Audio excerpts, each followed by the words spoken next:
Assalamu alaikum wa rahmatullahi wa barakatuh. Wampiza na adamu ina balamusiza konyo. Family y'omugenzi muhumuza eyatiddwa ayitibwa omukadde w'ekkanisa simbativu n'enfa y'omuntu waabwe. Ebibuuzo bingi nnyo ebyebuuzibwa abantu n'aba family ebitaliiko ansa. Oba okitegeera. Nina video gye ndabye nga mukulu Bujjingo ayimiridde mu maaso wa police mayinja n'abalala ababaddewo ng'agezaako okubanyonyola n'okubawa story nga bwe byabadde. Ne mu byayogedde agambye atendereza omukadde w'ekkanisa nti musajja muzira nnyo era yafiiridde ku mulimu gwe.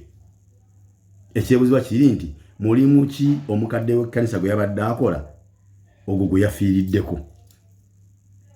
Ekyo kibuzo ekisooka.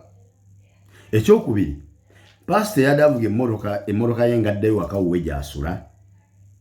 Yabadde alaga wano omukadde w'ekkanisa ekiro ekyo. Omukadde w'ekkanisa yadde agenda kusula wa pastor. Omukadde w'ekkanisa muliraano wa pastor nti yadde amutwalako nga bw'oyinza otwalako omutuuze gw'obeera naye mu kitundu ekimu. Omukadde w'ekkanisa ye yabadde avuga pastor ng'amuzzaayo ewaka oba pastor yadde avuga omukadde w'ekkanisa. Kusinza ku story gyawa alaga nti yadde avuga omukadde w'ekkanisa. Ekibuzo kiri nti yabadde amuvuga ng'amutwala wa eyabadde adde waka ewuwe. Ebyewuunyisa biri mu nsi muno nti mu Pastor Bujjingo awa story eyo mu maaso g'owa police. Ng'owa police atunulidde Pastor Bujjingo mu face nkaliriza bw'ati. Nga Pastor Bujjingo ali mu kunnyonnyola police atya n'okutuna mu face y'owa police. Abantu abasoma ekiyitibwa okunoonyereza asobola okutuna mutuuzi bw'ati mu face ng'oyogera.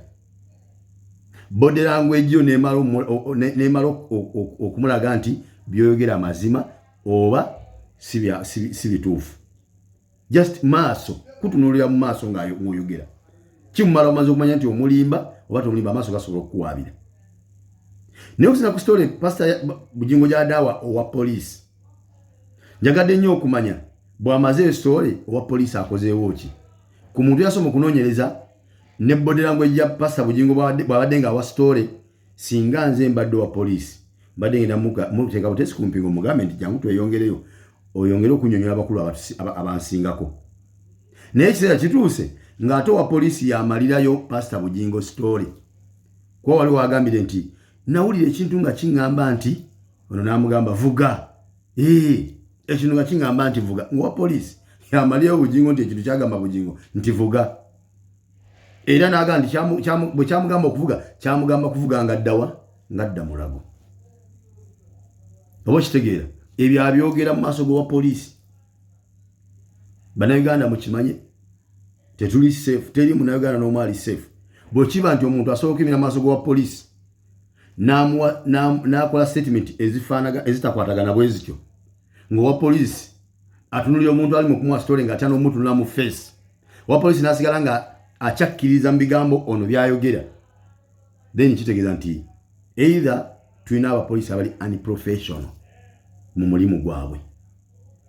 Ekyo nno kiba kya bulabe nikijja tutwalira ebbanga ng'eggwanga Uganda okuzuula abatemu n'abamenyi b'amateeka mu ggwanga lyaffe bwe tuba nga tulina abapoliisi abali unprofessional at that extent. Oba okitegeera. Ekirala ffenna twalabye Pastor Bujjingo ekifaananyi kye baatulaze amangu ddala nga batugambye nti ali mulago mu intensive care unit. Omuntu abeere mu mbeera ali mu eyo section aba ali kutaasibe utaasulewo. Naye ekifaananyi kye baatulaze nga ali mu ddwaliro e Mulago yadde mu ssaati ya mikono mimpi ng'omukono omugumu guliko plaster. Awagambibwa nti kyekimu ku biwundu bye yafunye nga ekyessasi.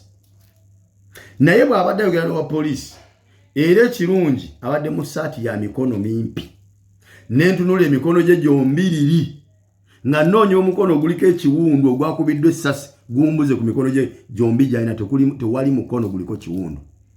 Ddayo otunule vidiyo eyo. Mwenna abagamba mbu tulimba simanya aba NUP baade baga Pastor Bujjingo afe kyovola abawakanya byayogera atawakanya byayogera nga ogamba nti bituufu tulage moyo video jadenga nyonyo wa police tulage kiwundu ky'essasi ku mukono kiri ku mukono kigwa ddyo gwa kono kuba emikono ayina ebiri neze emikono ebiri gyonna gy'ayina ngitunulidde na bwegendereza sirabyeko wali kiwundu kya ssasi era tewali mukono gwaddeko plaster ekiwundu ky'essasi kyawonye mu lunaku lumu okuba nti essasi tewali mukono guliko plaster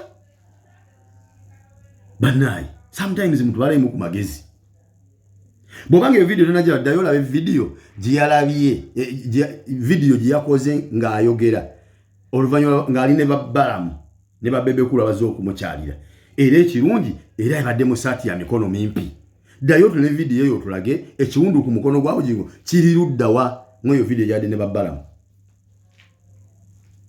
Fulfiga atugambye mbu yafunye ekisago nga tasobola na kwambala saati atulage ekisago ekyo kyafunye ekyade kitamusobozesa kwambala saati kiri luddawa mu mukono baade bagusimbu sibi kiwozi bwe guti nga mbe ekibegabega esasi limuzize ekibegabega lwaki mulimba abantu kati nze ngo nambeera omupoliisi senior police officer nga kutunula bwe nekwetegeeza ngejo nekutula maaso nekwetegeeza nge body language yo kikyetegeeza nentunula emikono bweda giriko plaster nga myere tekuli wadde ekiwundu nomala okumpa story nentambula nengera nenkuleka waawo ddala nga ndi mupoliisi nkolerera ggwanga lyange sobola okulekawo era ngenda bugenzi nalega ati ajja tweyongere ogenda onyonyole bakama banga abasingawo kubanga byonyonyoze binemye okukola ki binemye otegera tebigatta okitegera ndabye omusajja abadde ayogera ku lwa famire ya Muhumuza n'agamba muneffe tuli eno mu byalo titumanyi nnyo bigenda mu maaso naye bye tulaba ku social media mu kibuga abantu abantu batugamba nti pastor yabadde mu motoka n'omuntu waffe omuntu waffe n'akuba amasasi ne pastor talinaako kiwundu kyonna kya ssasi ekyokubita engoye ze tekwabaddeko wadde ettondo ly'omusaayi nga tono yabadde naye mu motoka bamukwidde amasasi ebyo byogerwa owa famire ya Muhumuza naga ndi n'ekirala era abali ku social media batugamba abali e Kampala batugamba nti motoka ya pastor teriko wadde damage y'amasasi wegayise nga gakuba omuntu waffe family simmative n'enfa y'omuntu waabwe twagala justice ku nfa y'omusajja oyo twagala justice tukoyo kulaba nga bannayuganda tuttibwa mu ngeri etategerekeka abantu baffe ne bafundika nga bategedde kiki ekituviiriddeko okufa baani abatusse era batutta lwaki tubikoye mu ggwanga lyaffe nti omuntu ajja kuvangayo ate omuntu nga bw'ayagala kubanga alina omukwano kwabo abafuga Uganda otuuke okole by'oyagala ebyo tubikooye